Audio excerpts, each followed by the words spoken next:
But अमावस्या, इसे बड़ पूजनीय मास व शनि जयंती के नाम से भी जाना जाता है, क्योंकि इसी दिन शनि महाराज का जन्म हुआ था। इसे महिलाएं अपने सुहाग की कामना के लिए करती है।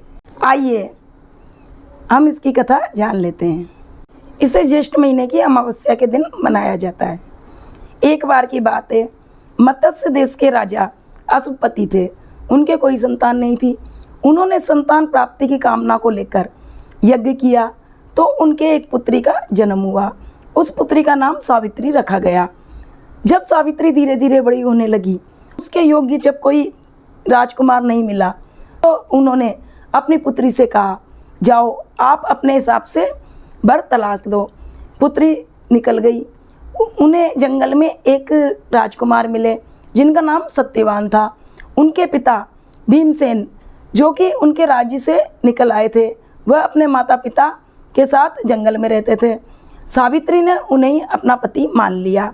जब वह लौट कर आई तो उनके पिता के साथ नारद मुनि जी बैठे हुए थे।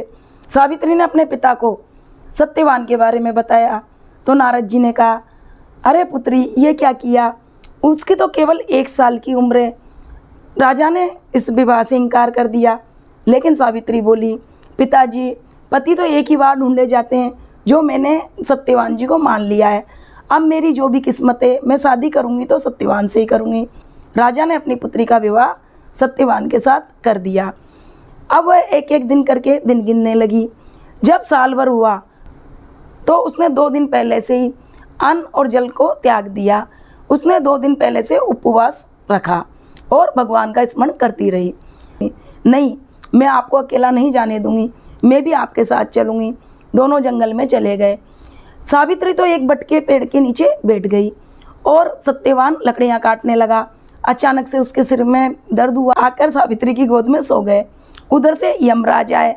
यमराज को आता देखकर सावित्री ने कहा कि नहीं, मैं अपने पति को नहीं ले जाने दूंगी। लेकिन यमराज उनके पति को लेकर चल दिए। सावित्री भी उनके पीछे पीछे दौड़ पड़ी। यमराज ने कहा, नहीं, यमलोक में कोई जिंदा व्यक्ति नहीं जाता, इसलिए सावित्री तुम भी नहीं आ सकती हो। आप मेरे से कुछ मांग सकती हो।